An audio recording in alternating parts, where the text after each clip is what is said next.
할렐루야. 2026년 8월 2일 이달의 첫째 주일입니다. 오늘은 창세기 35장 1절부터 29절에 있는 말씀을 본문으로 삼아서 인간의 실패보다 하나님의 신실하심이 더 크다. 인간의 실패보다 하나님의 신실하심이 더 크다. 이런 제목으로 하나님의 말씀을 선포하기 원합니다. 구약성경 53쪽이 되겠습니다. 한국도 무더위가 기승을 부리고 있는데 저희가 있는 중국 칭다오도 연일 무더위가 계속되고 있습니다. 34도, 5도 연일 이런 높은 기온이 유지가 되고 있는데 이런 무더위에 아무쪼록 건강들 유의하시고 잘 챙기시면서 또 적당한 땀을 흘릴 수 있는 그런 운동과 함께 이런 무더위 이 기간을 지혜롭게 또 슬기롭게 지낼 수 있는 우리가 될 수 있기를 소망합니다. 참된 회복은 어떻게 가능할까요? 사람에게서는 아무리 찾아봐도 답이 없습니다. 우리가 인생을 의지해도요, 답이 없어요. 잠언에서도 계속해서 말씀하시는 부분들이 그런 부분들인데, 참된 회복은 어떻게 가능하냐면 우리가 하나님께로 돌아가는 것에서부터 시작이 됩니다. 지난주 우리가 살펴보았던 창세기 34장이 인간의 죄와 폭력으로 가득한 장이라고 한다면 오늘 본문인 35장은 하나님의 은혜와 회복이 중심이 되어지는 그런 메시지들이 나오는 것을 보게 됩니다. 창세기 34장에서 야곱의 가정은 디나 사건과 시므온과 레위의 복수로 영적으로나 사회적으로 큰 위기에 처하게 됩니다. 그러나 하나님은 야곱을 버리지 않으시고 먼저 찾아오셔서 베델로 부르십니다. 창세기 35장은 죄의 결과보다 하나님의 회복을 강조하는 그런 모습들을 보게 되는데, 자, 먼저 우리 1절을 함께 봅니다. 자, 시작. 하나님이 야곱에게 이르시되 일어나 베델로 올라가서 거기 거주하며 내가 내 형 에서의 낯을 피하여 도망하던 때에 내게 나타났던 하나님께 거기서 제단을 쌓으라 하신지라. 자, 하나님은 먼저 회복을 명령하신 것을 보게 되죠. 일어나 베델로 올라가서, 자, 여기 일어나라고 하는 말은 히브리어로 쿰이라고 하는 단어를 쓰는데 단순히 몸을 일으키라는 그런 말이 아니라 새로운 삶을 시작하라는 그런 의미를 담고 있는 말씀입니다. 그리고 베델은 하나님의 집이라는 뜻으로서 야곱에게 있어서 베델은 아주 특별한 장소였습니다. 창세기 28장에서 우리가 보았을 때는 형 에서를 피해 도망갔던 곳이 바로 베델이죠. 그리고 그곳에서 하늘 사닥다리를 보게 되었고 하나님의 언약을 받게 되었고 서원을 했던 장소가 바로 베델이었습니다. 하지만 야곱은 베델 대신에 세겜 근처에서 머물러 있었고 그곳에서 34장에서 일어난 이런 비극이 일어나게 됐던 것이죠. 그래서 하나님은 다시 베델로 돌아오라고 명령하십니다. 여러분, 우리 삶에 있어서 회복은요, 새로운 방법을 찾는 것이 아니라 하나님과의 첫 사랑과 첫 믿음의 자리로 돌아가는 것에서부터 시작되어진다는 것을 꼭 기억하실 수 있기를 바랍니다. 또 하나, 우리가 하나님께 나아가기 위해서는요, 하나님 이외의 것을 버리는 모습이 있어야 되는데 그것이 뭐냐 하면 바로 우상입니다. 2절부터 4절을 함께 봅니다. 시작. 야곱이 이에 자기 집안 사람과 자기와 함께한 모든 자에게 이르되 너희 중에 있는 이방 신상들을 버리고 자신을 정결하게 하고 너희들의 의복을 바꾸어 입으라. 우리가 일어나 베델로 올라가자. 내 환난 날에 내게 응답하시며 내가 가는 길에서 나와 함께 하신 하나님께 내가 거기서 제단을 쌓으려 하노라 하며 그들이 자기 손에 있는 모든 이방 신상들과 자기 귀에 있는 귀고리들을 야곱에게 주는지라. 야곱이 그것들을 세겜 근처 상수리 나무 아래 묻고. 자, 야곱은 가족들에게 세 가지를 명령하는데 첫 번째, 우상을 버리라고 말하죠. 하나님을 아무리 믿는다고 하면서도 그들 가운데 숨겨두었던 나름대로 가문대대로 섬겼던 우상들이 있었던 것 같아요. 그래서 그 우상들을 마저도 버리라고 이야기하는데, 그리고 귀고리를 야곱에게 가져오라고 이야기합니다. 야곱은 그것들을 다 모아서 세겜 근처에 있는 상수리 나무 아래에 묻어버립니다. 우리는 라헬이 아버지의 드라빔을 훔친 사건을 기억하고 있습니다. 창세기 31장에 나왔던 말씀인데 이제 하나님 앞에 나아가기 위해 온전히 나아가기 위해서 그것들을 완전히 버리는 결단을 하는 것을 보게 되죠. 오늘날의 우상은요, 형상이 아닐 수도 있습니다. 돈이 우상일 수 있고 성공이, 명예가, 자기 중심성이, 자녀가 하나님보다 더 높은 자리에, 또 하나님보다 더 의지하는 그런 자리에 있을 수가 있어요. 바로 이런 것들이 오늘날의 우상이 될 수 있음을 우리는 명심해야 됩니다. 우상을 버리라고 했고, 두 번째는 정결하라고 합니다. 외적인 씻음은 바로 내적인 회개를 상징하는데, 더 나아가서 옷을 또 갈아입으라고 이야기하죠. 성경에서 옷은요, 삶의 상태를 상징합니다. 그러면 새 옷은 무엇을 의미합니까? 바로 새로운 삶을 의미하죠. 우리가 하나님께 가까이 가기 위해서는요, 죄 묻은 상태로 돼서는 안 돼요. 죄를 또한 붙잡고 있는 상태로서는 도저히 갈 수가 없어요.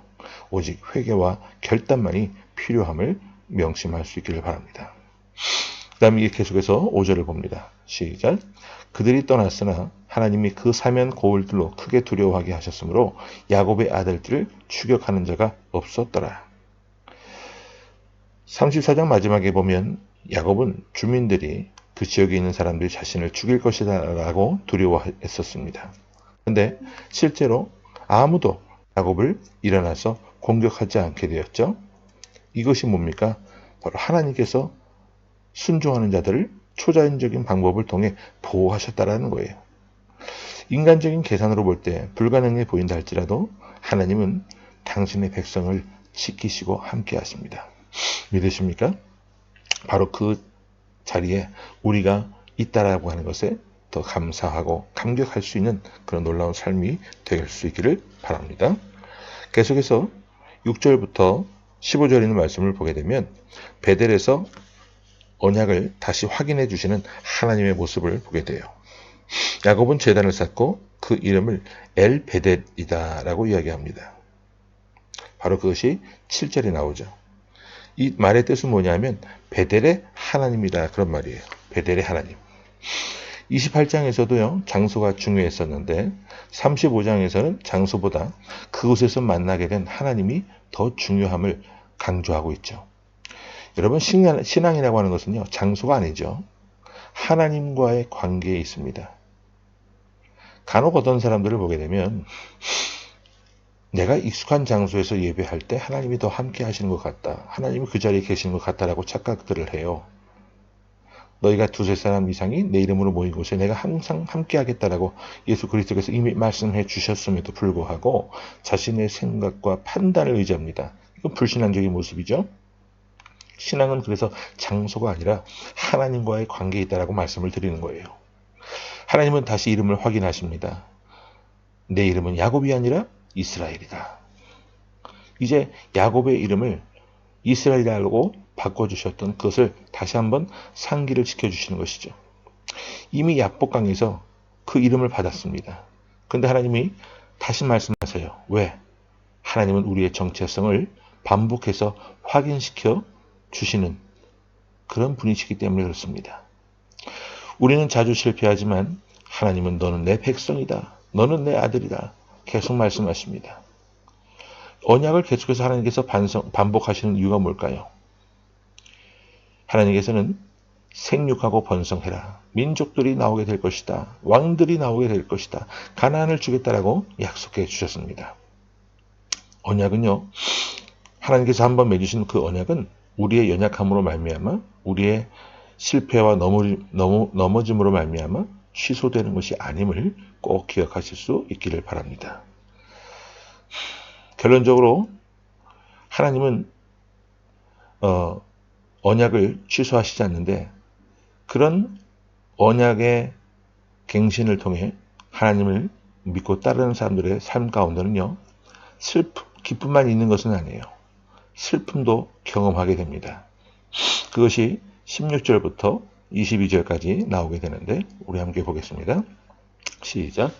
그들이 베델에서 길을 떠나 에브라스에 이르기까지 얼마간 거리를 둔 곳에서 라헬이 해산하게 되어 심히 고생하여 그가 난산할 즈음에 산파가 그에게 이르되 두려워하지 말라 지금 내가 또 등남하느니라 하매 그가 죽게 되어 그의 혼이 떠나려 할 때에 아들의 이름을 베논이라 불렀으나 그의 아버지는 그를 베냐민이라 불렀더라. 라헬이 죽음에 에브랏 곧 베들레헴 길에 장사되었고 야곱이 라헬의 묘에 비를 세웠더니 지금까지 라헬의 묘비라 일컫더라. 이스라엘이 다시 길을 떠나 에델 망대를 지나 장막을 쳤더라. 이스라엘이 그 땅에 거주할 때에 르우벤이 가서 그 아버지의 척비라와 통침하며 이스라엘이 이를 들었더라. 야곱의 아들은 12이라. 자, 오늘 이 본문에서는 세 번의 슬픔이 나오는데 첫 번째는 뭐냐면 라헬이 죽게 되는 것이죠. 아들 베냐민을 낳다가 죽게 되었습니다. 죽기 전에 아들의 이름을 벤온이라고 지었어요. 슬픔의 아들이라고 하는 뜻입니다. 그런데 야곱은 이름을 바꿔요. 베냐민이라고. 뜻은 뭐냐면 오른손의 아들이다 라는 뜻입니다. 하나님은 슬픔을 소망으로 바꾸시는 분이심을 보여주고 있는 것이죠. 그 다음에 이삭의 유모였던 드보라가 죽게 된 사건입니다. 짧게 기록되어 있지만 야곱 가족에게는 정말 친가족보다 더 정이 있고 자신의 가족에 정말 없어서는 안 될 인물이 죽게 된 것인데 이것은 야곱의 가정에 있어서 큰 상실을 주었습니다. 또 세 번째는 르우벤의 죄가 나오죠. 아버지의 첩인 비라와 동침하는 일을 그런 일을 저지르게 되는데 이것은 단순한 성적인 죄가 아니라 가장의 권위에 대한 도전이었습니다. 이 죄로 인해 훗날 르우벤은 장자의 특권을 잃어버리게 되죠. 여러분, 죄는 용서받을 수 있어요. 하지만 그 결과가 완전히 사라지는 것은 아닐 수 있다라고 하는 것을 꼭 기억하시기 바랍니다. 큰 죄를 범한 사람이 용서받을 수는 있어요. 하지만 그 결과가 완전히 사라지는 것은 아니라는 거죠. 죄의 결과물이 있지 않겠습니까? 결론적으로 27절부터 29절 보고 말씀을 정리합니다. 시작. 야곱이 기럇 아르바의 마므레로 가서 그의 아버지 이삭에게 이르렀으니 기럇 아르바는 곧 아브라함과 이삭이 거류하던 헤브론이더라. 이삭의 나이가 180세라. 이삭이 나이가 많고 늙어 기운이 다함에 죽어 자기 열조에게로 돌아가니 그의 아들 에서와 야곱이 그를 장사하였더라. 자, 이삭이 180세를 살다가 죽었다고 이야기합니다. 그리고 에서와 야곱은 함께 장례를 치르죠. 한때 원수였던 이 형제가 아버지 앞에서 함께 그 장례를 치르고 있는 것을 보게 돼요. 우리 하나님은 관계를 회복시키실 수는 있는 우리가 상상도 할 수 없는 방법을 통해 인생에 막히고 얽히고 설킨 문제들을 능히 회복시켜 주실 수 있는 하나님이시다 그 말입니다. 오늘 본문을 통해서 우리가 알 수 있는 핵심적인 메시지가 무엇입니까? 첫 번째는 뭐냐 하면 하나님은 실패한 성도들을 버리지 않으신다는 거예요. 34장에 그 실패한 이후에도 하나님은 베델로 올라가라고 부르셨고 순종하는 그 야곱에게 항상 하나님께서 은혜를 주시는 것을 보게 됩니다. 또 두 번째로 회복은 우상을 버리는 것에서부터 시작이 된다는 것이죠. 신앙은 무엇을 더 얻는 것이 아니라 무엇을 버릴 것인가의 문제라는 것을 꼭 기억하시기 바랍니다. 세 번째로 하나님은 언약을 잊지 않으신다는 거예요. 인간은 실패하지만 하나님은 약속을 지키십니다. 여러분, 이것이 은혜라는 거예요. 네 번째로 믿음의 길에도 눈물이 슬픔이 있을 수 있다는 거예요. 라헬의 죽음과 루벤의 죄, 또 이삭의 죽음을 볼 때 믿음이 있다고 해서 슬픔이 없는 것은 아니다라는 것을 보게 됩니다. 하지만 하나님은 슬픔 가운데서도 언약을 이루어 가십니다. 결론적으로 창세기 35장은 베델로 올라가라고 하는 하나님의 초청입니다. 베델은 단지 지리적인 장소가 아니라 하나님을 다시 만나는 자리였고 회복과 예배가 다시금 회복이 되어지는 그런 놀라운 자리였습니다. 하나님은 야곱이 모든 문제를 해결한 뒤에 부르시는 것이 아니라 실패와 상처를 안고 있는 문제투성이에 있는 그를 먼저 불러주셨다는 거예요. 이러한 초청은 오늘날 우리들에게도 해당이 됩니다.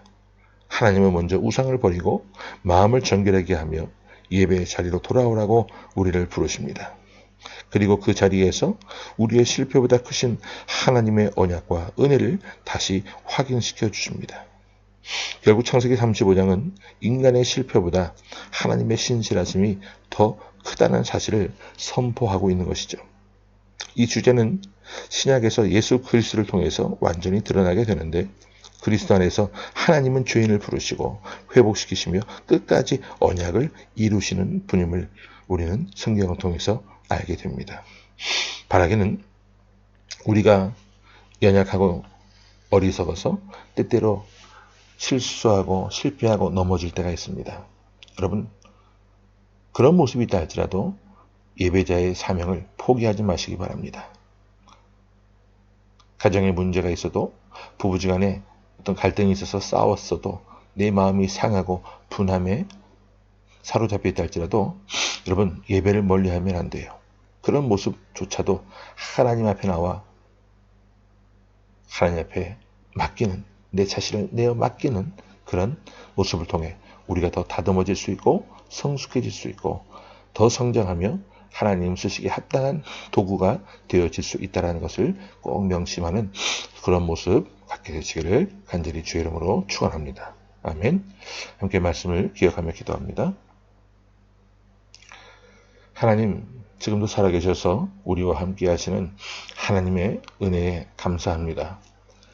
인간은 너무나도 어리석고 연약해서 하나님 때때로 실수하고 실패하고 넘어지는데 그것이 다람쥐 쳇바퀴처럼 하나님 죄악의 악순환이 되어지는 그런 모습 가운데 우리의 삶이 점철되지 않도록 하나님 우리를 깨우시고 저희와 함께 하시고 우리의 귀한 믿음을 허락해 주옵소서.